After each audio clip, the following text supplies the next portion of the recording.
Di sebuah kota kecil yang tenang, berdiri sebuah rumah sederhana bercat putih. Catnya mulai memudar di beberapa sisi, tapi justru itu yang membuat rumah itu terlihat hangat. Di dalamnya, ada 3 orang yang hidupnya pernah penuh dengan tawa: Arman, Rina, dan Alif. Arman adalah sosok suami yang tak pernah lelah bekerja. Pagi-pagi ia sudah berangkat mengajar di sekolah menengah negeri di ujung kota. Mengajar bukanlah pekerjaan yang membuatnya kaya, tapi ia menyukainya. Baginya, melihat murid-muridnya mengerti pelajaran adalah kebahagiaan tersendiri. Sepulang mengajar, ia akan buru-buru pulang, bukan karena lelah, tapi karena rindu pada 2 orang yang menunggunya di rumah. Rina, istrinya, adalah perempuan yang lembut. Dulu, sebelum menikah, ia bekerja di toko kue milik bibinya. Tangannya cekatan, dan ia punya bakat membuat kue yang enak. Setelah Alif lahir, ia memutuskan untuk di rumah saja, mengurus anak dan suaminya. Bagi Rina, hidup sederhana asalkan bersama orang yang ia cintai sudah cukup. Dan Alif, anak semata wayang mereka. Umurnya baru 7 tahun. Kulitnya sawo matang, matanya bulat besar, dan senyumnya seperti matahari pagi, hangat dan mencerahkan siapa saja yang melihatnya. Ia punya kebiasaan berlari menyambut Arman di depan pintu setiap sore, sambil teriak, "Ayah pulang," lalu memeluknya erat-erat. Rumah kecil itu selalu ramai. Jika bukan suara Alif yang tertawa, pasti suara Rina yang memanggilnya untuk makan atau mengerjakan PR. Di sore hari, halaman depan rumah selalu menjadi arena bermain. Kadang mereka main bola bertiga.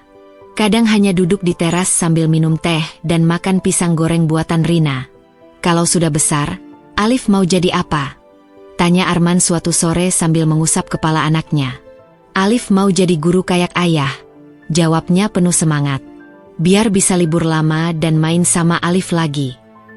Jawaban polos itu membuat Arman tertawa lepas, sementara Rina menggeleng sambil tersenyum. Hidup mereka sederhana, tapi lengkap. Tidak ada pesta mewah, tidak ada liburan ke luar negeri, tapi setiap hari mereka punya momen-momen kecil yang berharga. Makan bersama di meja makan kecil, saling bercerita sebelum tidur, atau sekadar menonton acara komedi di televisi sambil berbagi selimut. Di malam-malam tertentu, ketika listrik padam, mereka akan menyalakan lilin dan duduk bertiga di ruang tamu. Rina bercerita tentang masa kecilnya, Arman menirukan suara tokoh-tokoh lucu, dan Alif tertawa terpingkal-pingkal. Bahkan listrik padam pun jadi kenangan indah. Di sekolah, Alif dikenal sebagai anak yang ramah. Ia senang membantu teman-temannya. Guru-gurunya menyukai sikapnya yang sopan dan rasa ingin tahunya yang besar. Setiap kali Rina datang menjemput, ia selalu melihat Alif keluar kelas sambil melambaikan tangan, wajahnya berseri-seri. Bagi Rina, menjadi ibu Alif adalah hadiah terindah.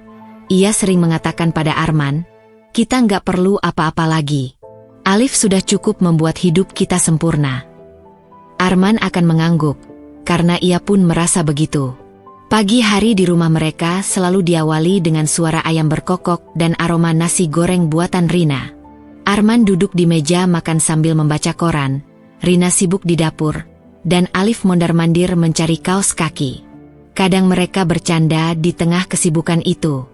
"Alif, kaos kakinya yang sepasang, bukan yang beda warna," tegur Rina sambil tertawa. "Biar keren, Bu," jawab Alif sambil nyengir. Malam hari, rumah mereka kembali hidup. Arman pulang membawa cerita dari sekolah. Rina bercerita tentang tetangga yang datang berkunjung. Alif menceritakan pelajaran barunya atau teman barunya di sekolah. Semua itu terjadi di meja makan yang sama, di rumah yang sama, di hati yang sama-sama penuh rasa syukur. Tapi semua itu adalah cerita sebelum segalanya berubah. Sebelum rumah itu kehilangan suaranya. Sebelum senyum di wajah Rina mulai jarang terlihat. Sebelum tawa Alif menjadi kenangan yang harus mereka peluk erat-erat agar tidak hilang. Hari-hari bahagia itu pernah ada, dan mereka tidak pernah menyangka bahwa suatu hari nanti, mereka akan merindukannya dengan begitu menyakitkan. Arman sering berkata pada dirinya sendiri, "Kalau aku tahu, aku akan merekam lebih banyak momen." Aku akan memotret setiap senyum Alif, merekam setiap tawanya. Tapi manusia memang begitu. Kita sering tidak sadar betapa berharganya sebuah momen sampai ia menjadi masa lalu. Di bulan-bulan terakhir sebelum tragedi itu, sebenarnya tidak ada tanda-tanda yang aneh. Alif tetap berangkat sekolah dengan riang. Ia tetap meminta dibacakan cerita sebelum tidur. Bahkan seminggu sebelum itu, mereka bertiga pergi ke pasar malam, membeli balon, dan makan jagung bakar sambil duduk di tikar plastik di alun-alun kota. Tidak ada yang mengira bahwa hari-hari seperti itu akan berakhir begitu cepat. Rumah itu, yang dulunya penuh kehangatan, tidak pernah mempersiapkan diri untuk menjadi sunyi. Rina tidak pernah mempersiapkan diri untuk kehilangan yang begitu besar. Arman tidak pernah membayangkan ia akan menjadi satu-satunya sumber kekuatan dalam rumah yang tiba-tiba terasa dingin.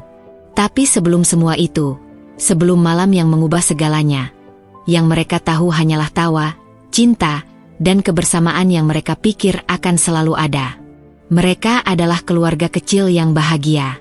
Dan bagi mereka, itu sudah cukup. Sampai hari itu tiba. Malam itu sebenarnya dimulai seperti malam-malam biasa. Hujan turun sejak sore, membasahi jalanan kota kecil itu. Udara menjadi lebih sejuk, dan rumah Arman terasa hangat karena aroma sup ayam buatan Rina memenuhi dapur. "Alif, cuci tangan dulu sebelum makan," suara Rina terdengar dari dapur. "Iya, Bu," sahut Alif sambil berlari dari ruang tamu. Arman baru pulang dari sekolah ketika hujan mulai reda. Ia menggantung jas hujannya di depan pintu, lalu mencium kening Rina. "Wangi sekali, Mas," kata Rina sambil menuang sup ke mangkuk. Arman tersenyum, biar anak dan istri cepat hangat. Mereka makan malam bersama. Alif menceritakan dengan semangat bagaimana ia memenangkan lomba lari di sekolah. "Ayah, tadi Alif lari paling cepat." Teman-teman sampai heran. Ceritanya sambil memegang sendok seperti mikrofon. Arman menepuk punggung anaknya dengan bangga. Rina tertawa kecil, matanya berbinar melihat anaknya bahagia. Setelah makan, mereka duduk di ruang keluarga. Televisi menayangkan acara kartun kesukaan Alif. Arman dan Rina berbincang ringan sambil sesekali ikut tertawa mendengar komentar konyol anak mereka. Tidak ada tanda-tanda buruk malam itu. Semuanya terasa normal. Terlalu normal, sampai-sampai mereka tidak pernah menduga akan ada badai besar beberapa jam kemudian. Sekitar pukul 9 malam, Alif menguap lebar. "Alif ngantuk, Ayah," katanya sambil mengucek mata. Rina mengantarnya ke kamar. Arman mengikuti, membantu menyelimutinya. "Selamat tidur, Nak," ucap Arman sambil mencium keningnya. "Selamat tidur, Ayah, Ibu," balas Alif sambil tersenyum tipis. Tapi tengah malam, suara batuk keras membangunkan Rina. Ia menoleh dan melihat Alif duduk di ranjangnya, memegangi dada. Napasnya terdengar berat. "Alif." Rina mendekat dengan cemas. "Yah, susah, napas," ujar Alif lirih. Rina langsung berteriak memanggil Arman. Dalam hitungan detik, Arman sudah berdiri di sisi ranjang. Ia melihat wajah anaknya pucat, keringat dingin membasahi pelipisnya. Panik mulai menyeruak. "Cepat, kita bawa ke rumah sakit." Arman mengangkat tubuh Alif yang terasa lemas. Rina bergegas mengambil jaket dan tas kecil berisi dompet serta kartu identitas. Malam itu, hujan turun lagi, kali ini lebih deras. Jalanan licin, lampu jalan temaram, dan suara sirena ambulans yang dibayangkan justru tak ada, karena mereka tidak sempat memanggil. Arman memilih mengendarai motornya langsung ke rumah sakit yang berjarak sekitar 10 menit dari rumah. 10 menit itu terasa seperti sejam. Napas Alif makin tersengal. Rina memeluk erat tubuh anaknya dari belakang, berusaha menahannya agar tetap hangat.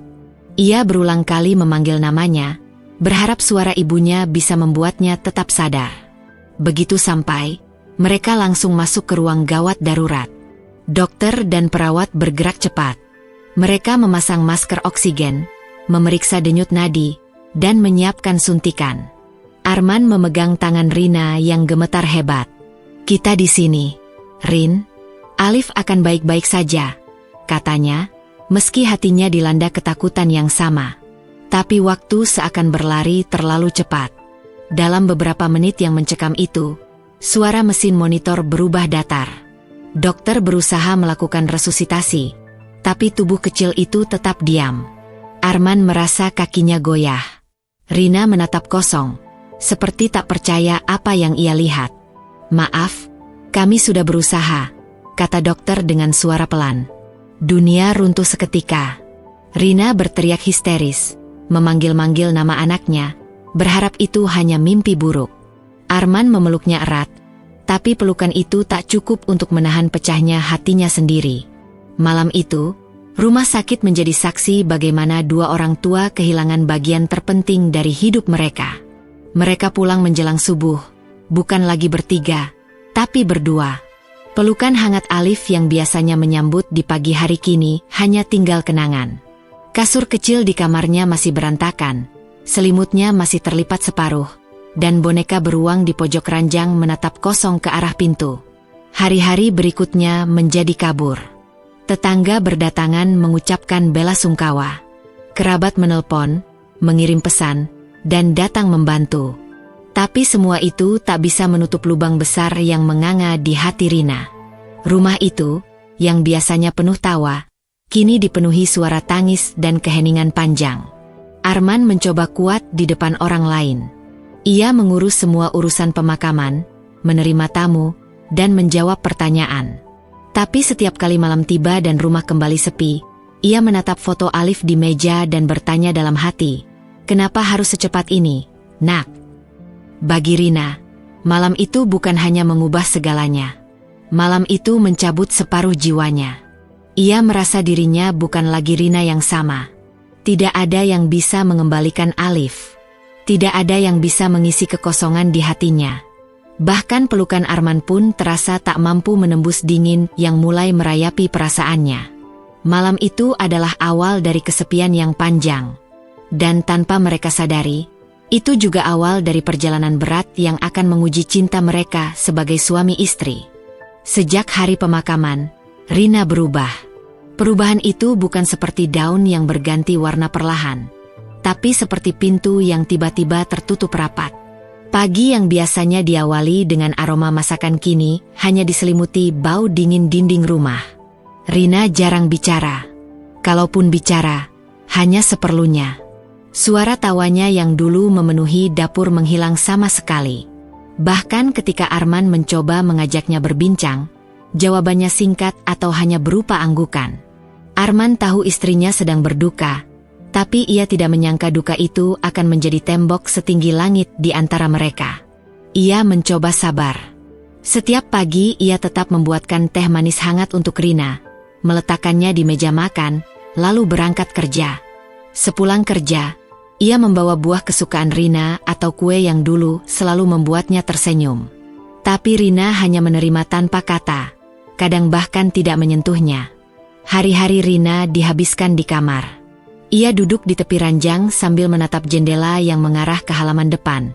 Halaman yang dulu jadi tempat Alif bermain bola.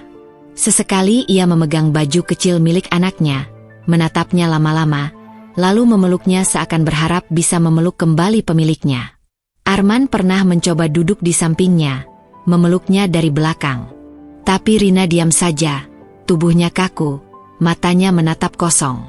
"Rin," suara Arman nyaris berbisik, "aku juga kangen Alif. Kita kangen bersama, ya?" Tidak ada jawaban. Rina hanya menarik selimut lebih tinggi, menutupi tubuhnya. Arman mulai merasa seperti orang asing di rumahnya sendiri. Ia ingin berbagi kesedihan, tapi dinding kesepian yang Rina bangun terlalu tebal. Ia tidak bisa menembusnya.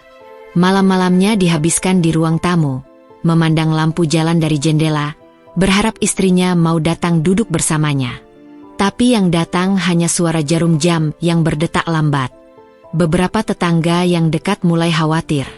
Mereka sesekali datang membawakan makanan, mencoba mengajak Rina bicara. Tapi setelah beberapa kali, mereka menyerah. "Biarkan saja dulu," Men. Mungkin butuh waktu, kata salah satu tetangga. Arman mengangguk. Meski di dalam hatinya ia tahu waktu saja tidak akan cukup kalau Rina tidak mau membuka diri. Ia mulai bertanya-tanya, apakah ia harus mencari bantuan?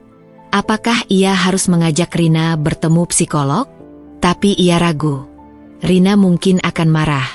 Bahkan ajakan untuk sekadar jalan keluar rumah pun sering ditolak. Suatu sore, Arman pulang lebih cepat. Ia berharap bisa mengajak Rina berjalan-jalan ke taman kota. Begitu sampai, ia melihat istrinya duduk di lantai kamar Alif. Di sekelilingnya, berserakan mainan-mainan yang dulu disukai Alif. Rina memegang sebuah mobil mainan kecil berwarna merah, mengelusnya pelan. Matanya sembab, tapi tidak ada air mata yang jatuh. Rin, Arman duduk di sebelahnya. Ayo kita keluar sebentar. Udara sore bagus. Rina menggeleng pelan. Aku nggak mau kemana-mana. Kalau begitu, kita duduk di teras saja, ya. Aku mau di sini saja, jawab Rina, suaranya datar. Arman menghela napas. Ia tahu memaksa hanya akan membuat jarak di antara mereka semakin lebar. Jadi ia memilih diam, duduk di samping istrinya, dan ikut memegang mobil mainan itu. Mungkin ini satu-satunya cara ia bisa berada di dekatnya. Tanpa bicara, tanpa menuntut, hanya hadir. Malam-malam Arman menjadi panjang. Ia tidak hanya merindukan Alif, tapi juga merindukan Rina yang dulu. Perempuan yang dulu menyambutnya di pintu dengan senyum hangat. Perempuan yang suka bercanda dan mengomentari berita di TV dengan nada lucu. Sekarang, yang tinggal hanya bayangan dari semua itu. Kadang Arman berbicara pada foto keluarga yang tergantung di ruang tamu. Foto itu diambil setahun lalu di alun-alun kota. Mereka bertiga duduk di bangku taman. Alif duduk di tengah, memegang balon. Semua tersenyum lebar. Arman akan menatap foto itu dan berkata lirih, aku janji akan jaga Rina, nak. Tapi ayah nggak tahu harus mulai dari mana. Rina sendiri mulai menghindari hal-hal yang mengingatkannya pada masa lalu. Ia tidak mau masuk ke dapur untuk memasak makanan favorit Alif. Ia menghindari jalan yang dilewati saat mengantar Alif ke sekolah. Bahkan suara anak-anak bermain di halaman tetangga membuatnya buru-buru menutup jendela. Hari-hari mereka menjadi seperti dua dunia yang terpisah di bawah satu atap. Arman tetap bekerja, mencoba menjaga rutinitas agar rumah tidak sepenuhnya hancur. Rina tetap di rumah, tenggelam dalam pikirannya sendiri. Sesekali mereka berpapasan di ruang makan, bertukar kata-kata singkat yang hanya berfungsi sebagai formalitas. Sudah makan? Tanya Arman. Sudah, jawab Rina singkat. Habis itu, diam lagi. Bagi Arman, dinding kesepian ini terasa lebih menakutkan daripada keheningan malam. Karena di balik dinding itu, ia tahu ada hatinya Rina yang membeku, dan ia tidak tahu cara melelehkannya.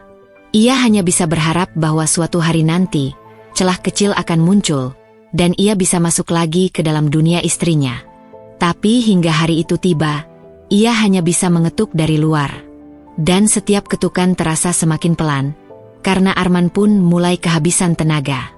Musim hujan hampir berakhir ketika Arman menyadari bahwa Rina semakin jauh dari dirinya. Bukan hanya jauh secara emosional, tapi juga secara fisik. Mereka tidak lagi makan bersama. Rina lebih sering mengurung diri di kamar, bahkan terkadang tidak menyentuh makanan seharian. Di minggu-minggu terakhir itu, wajah Rina semakin pucat. Tubuhnya yang dulu sehat kini tampak kurus.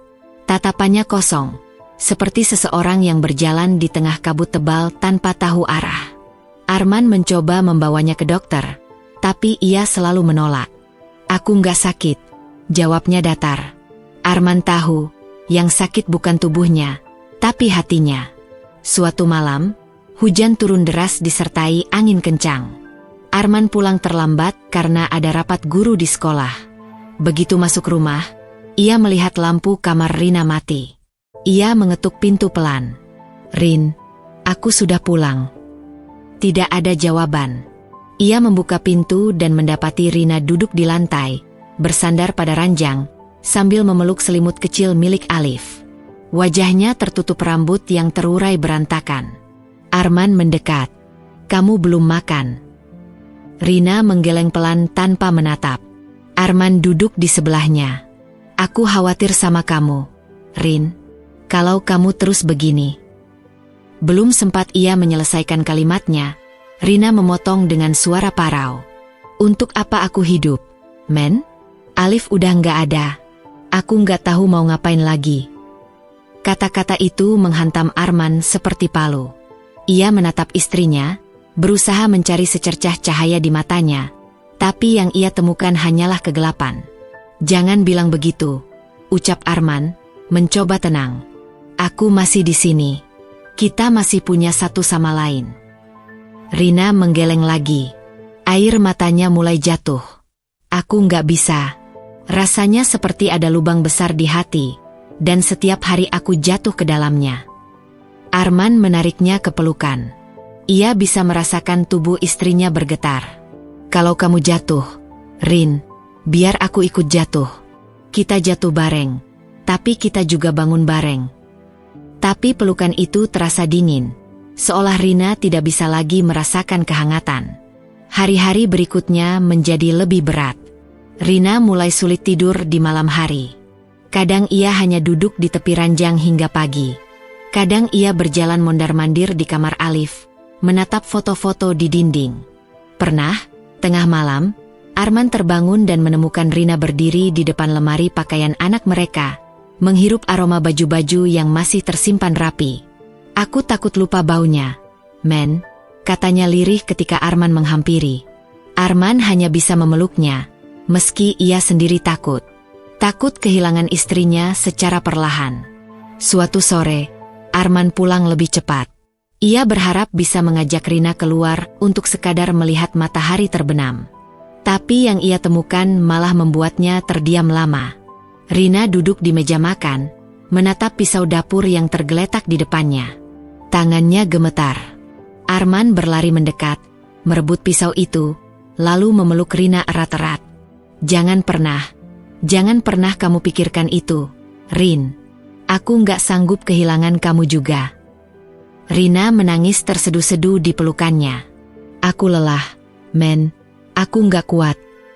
Arman menahan air matanya sekuat tenaga. "Kalau kamu lelah, biar aku yang bawa beban ini. Jangan kamu sendiri. Aku nggak akan kemana-mana. Aku janji." Malam itu, Arman duduk di ruang tamu sendirian setelah Rina tertidur. Ia menatap lampu yang redup, merasakan beban di dadanya semakin berat. Untuk pertama kalinya, ia merasa benar-benar tidak tahu harus bagaimana. Semua yang ia lakukan seolah sia-sia. Rina tetap saja terperangkap dalam dunianya yang gelap. Ia mulai bertanya pada dirinya sendiri, apakah ia cukup kuat? Apakah ia sanggup terus berjuang sendirian untuk dua hati yang sama-sama terluka? Di tengah keheningan itu, ia teringat ucapan ibunya dulu. Kesedihan itu seperti hujan deras. Kita tidak bisa menghentikannya, tapi kita bisa berteduh sampai reda. Mungkin ia dan Rina hanya perlu bertahan sedikit lebih lama. Tapi sedikit itu terasa seperti jarak yang tak terjangkau. Hari-hari setelah kejadian di meja makan menjadi titik terendah mereka. Arman mulai menjaga Rina lebih ketat. Takut ia benar-benar melakukan hal yang tidak diinginkan. Ia menemani Rina makan, duduk di kamar meski tidak ada percakapan, dan memastikan ia minum obat tidur yang diresepkan dokter setelah akhirnya Arman memaksanya berobat. Di mata orang luar, rumah mereka mungkin hanya terlihat sepi. Tapi di dalamnya, ada dua orang yang sedang berjuang mati-matian.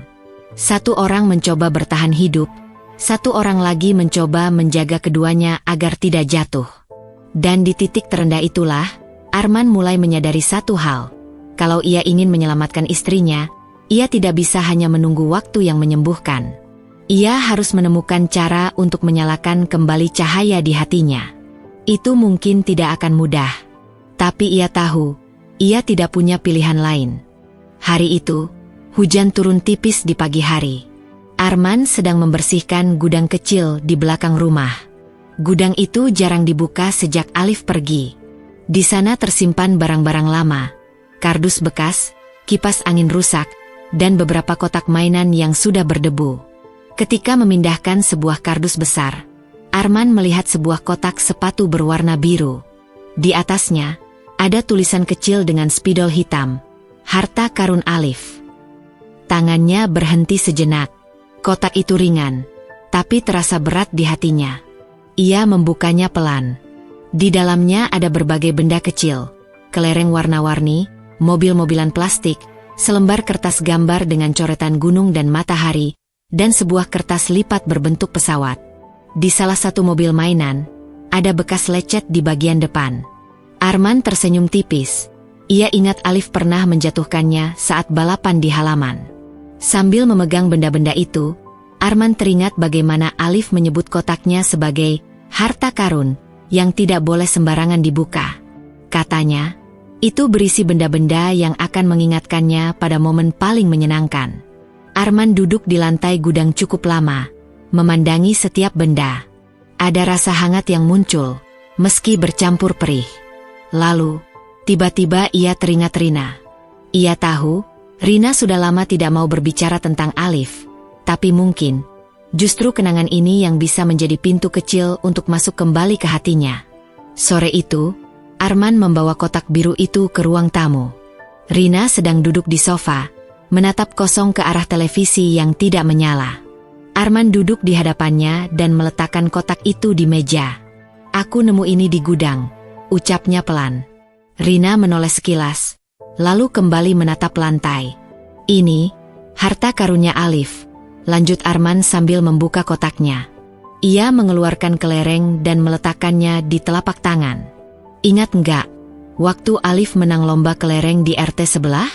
Dia sampai loncat-loncat saking senangnya." Tidak ada jawaban. Tapi mata Rina bergerak sedikit, menatap kelereng itu sekilas. Arman mengeluarkan kertas gambar. "Dan ini, gunung buatan Alif. Katanya gunungnya mirip yang kita lihat waktu piknik ke desa. Dia bilang, nanti kalau sudah besar, mau naik gunung bareng kita." Rina masih diam. Tapi Arman melihat jemarinya bergerak pelan di atas pahanya, seperti sedang menahan sesuatu. Ia mengeluarkan mobil mainan yang lecet. "Ini, korban balap liar di halaman. Ingat enggak, Rin? Kamu marah-marah karena pot bunga jatuh, tapi malah ketawa waktu lihat Alif minta maaf sambil nyengir." Tiba-tiba, mata Rina berkaca-kaca. Ia mengambil mobil itu dari tangan Arman dan memeluknya erat. Air matanya jatuh tanpa suara. Arman tidak bicara apa-apa. Ia hanya duduk di samping istrinya, membiarkan air mata itu keluar. Tangannya mengelus punggung Rina pelan. Lama sekali mereka duduk begitu. Dan untuk pertama kalinya sejak berbulan-bulan, Rina berbicara lebih dari satu kalimat. "Men, aku kangen dia." Suaranya bergetar, tapi jujur. "Aku juga, Rin," jawab Arman lirih. Setiap hari. Malam itu, Rina tidak lagi mengurung diri di kamar. Mereka duduk di ruang tamu, membuka satu persatu benda di kotak itu, dan menceritakan kembali kenangan di baliknya. Ada tawa kecil di sela tangis. Tawa yang sudah lama hilang dari rumah itu. Hari-hari berikutnya, Arman mulai mengajak Rina menghidupkan kembali hal-hal kecil yang dulu mereka lakukan bersama Alif.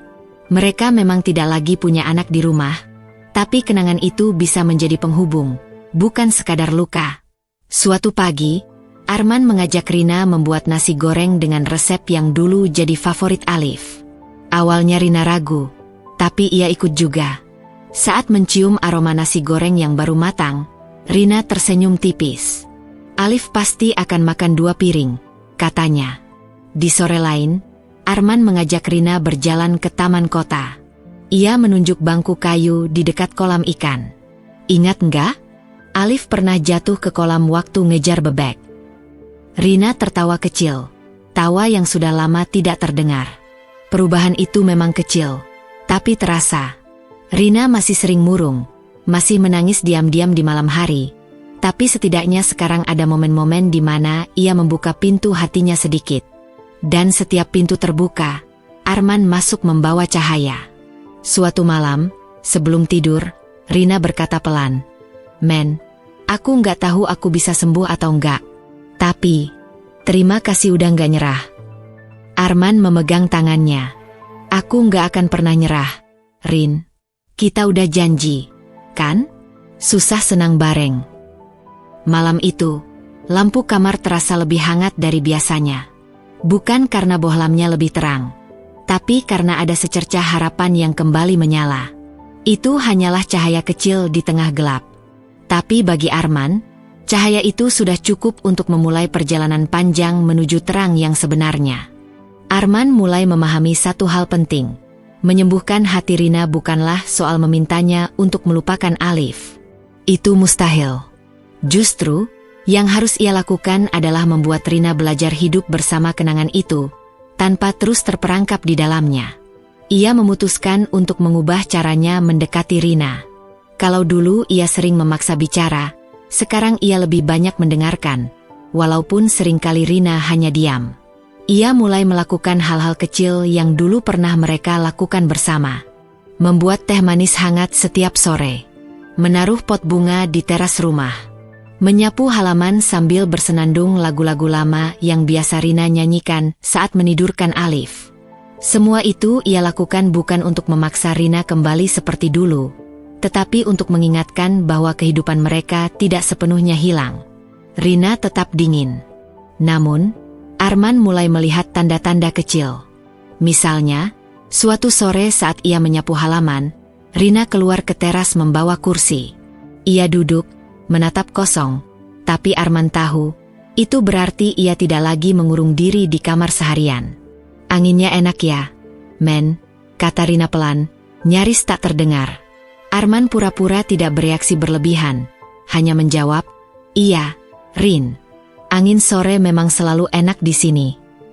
Malam-malam mereka pun perlahan berubah. Dulu, Rina sering langsung masuk kamar dan tidur membelakangi Arman. Sekarang, meski belum banyak bicara, ia mau duduk di ruang tengah sambil menonton televisi. Kadang ia tertawa kecil melihat acara lawak yang kebetulan lucu. Bagi Arman, tawa itu bagaikan sinar matahari pertama setelah musim hujan panjang.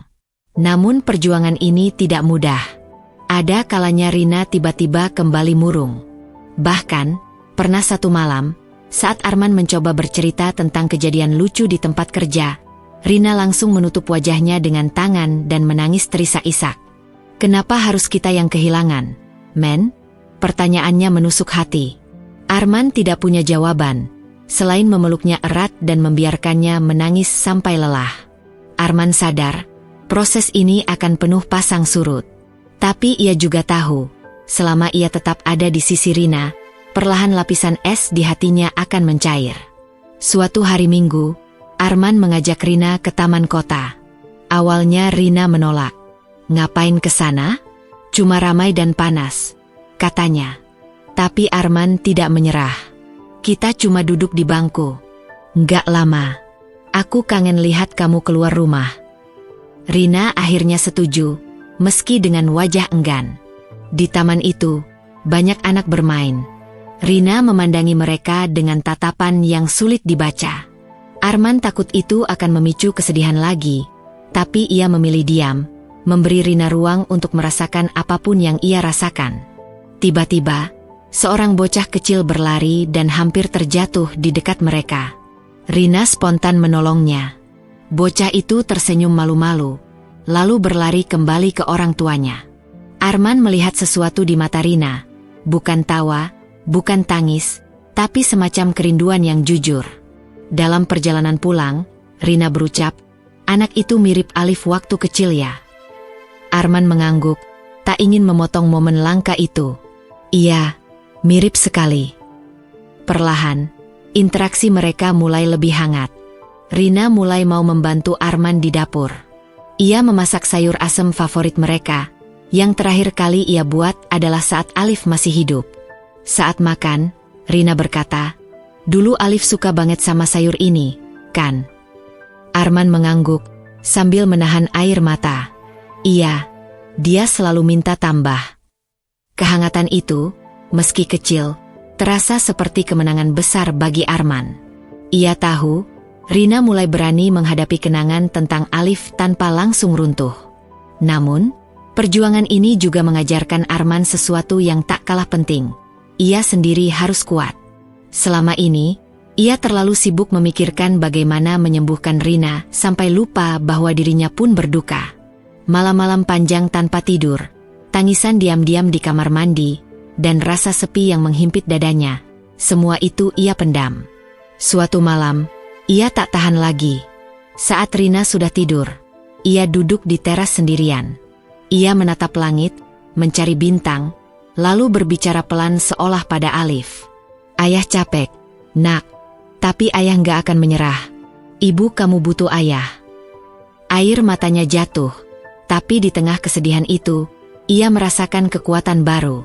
Seolah Alif menjawab lewat desiran angin malam yang lembut. Bulan demi bulan berlalu. Rumah itu tidak lagi sesepi dulu. Suara televisi sering terdengar. Aroma masakan mulai memenuhi dapur. Bahkan, suatu pagi, Rina bercanda kecil. Kamu nyapu kok malah banyak debunya, men.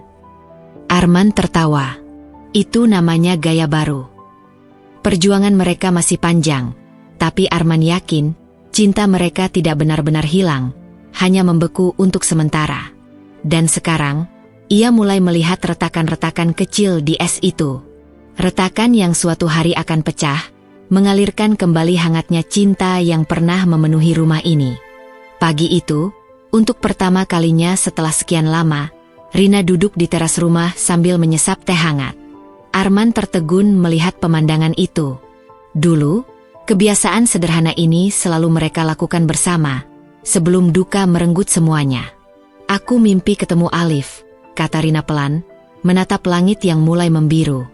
Dia tersenyum. Katanya, ibu jangan sedih lagi. Arman hanya mengangguk, berusaha menahan air mata. Ia tahu, itu tanda kecil bahwa hatinya mulai terbuka. Hari-hari berikutnya, Rina mulai mau keluar rumah. Ia ikut Arman belanja ke pasar, menyapa tetangga yang sudah lama tak ia temui, bahkan membantu Arman membersihkan halaman. Senyumnya memang belum selebar dulu, tapi sudah cukup membuat Arman merasa dunia ini kembali punya warna. Di ruang tamu, Arman sengaja menaruh beberapa foto Alif. Biar rumah ini nggak kehilangan dia sepenuhnya, katanya. Rina tidak menangis melihatnya, hanya tersenyum tipis. Itu kemajuan besar. Malamnya, mereka duduk berdampingan di sofa. Rina berkata, terima kasih udah nggak ninggalin aku. Arman meraih tangannya. Kita nggak kemana-mana, Rin. Kita cuma belajar berdiri lagi. Bagi Arman, momen itu seperti matahari pagi yang akhirnya menembus kabut tebal. Ia tahu perjalanan mereka belum selesai, tapi sekarang, setidaknya mereka melangkah bersama. Rumah sederhana itu mulai dipenuhi suara obrolan dan tawa kecil. Duka memang masih ada, tapi kini bercampur dengan harapan yang perlahan tumbuh kembali. Suatu sore, Arman menerima telepon dari panti asuhan di kota. Suaranya bergetar ketika mendengar kabar itu. Ada seorang anak laki-laki berusia 5 tahun yang membutuhkan keluarga asuh. Awalnya Arman ragu memberitahu Rina. Tapi malam itu, ia memberanikan diri. Rin, panti asuhan itu butuh orang tua asuh untuk anak ini, ucapnya sambil menunjukkan foto bocah kecil berambut ikal dan bermata teduh. Rina menatap foto itu lama sekali. Matanya berkaca-kaca. Namanya siapa? Tanyanya pelan. Fahri, jawab Arman. Beberapa hari kemudian, mereka pergi ke panti asuhan. Saat pintu terbuka, bocah itu berlari kecil ke arah mereka. Rina merunduk, menyambutnya. Entah kenapa, Fahri langsung memeluknya erat, seakan sudah mengenalnya sejak lama. Bu, panggilan itu lirih, tapi cukup membuat Rina menahan napas. Arman tahu, saat itu juga hatinya luluh. Malam pertama Fahri di rumah mereka penuh canggung sekaligus hangat. Rina menyiapkan makan malam, Arman bercerita, Fahri tertawa kecil. Rumah itu kembali hidup, seakan Alif mengirimkan cahaya lewat sosok kecil ini. Rina duduk di kamar, menatap foto Alif yang kini berdampingan dengan foto Fahri. Kita nggak gantiin kamu, nak, bisiknya, tapi kita belajar mencintai lagi, seperti yang kamu mau. Di luar, angin malam bertiup lembut. Arman memeluk mereka berdua. Duka memang tak pernah benar-benar pergi, tapi takdir memberi mereka cara baru untuk bertahan, dengan cinta yang tak terbatas bentuknya.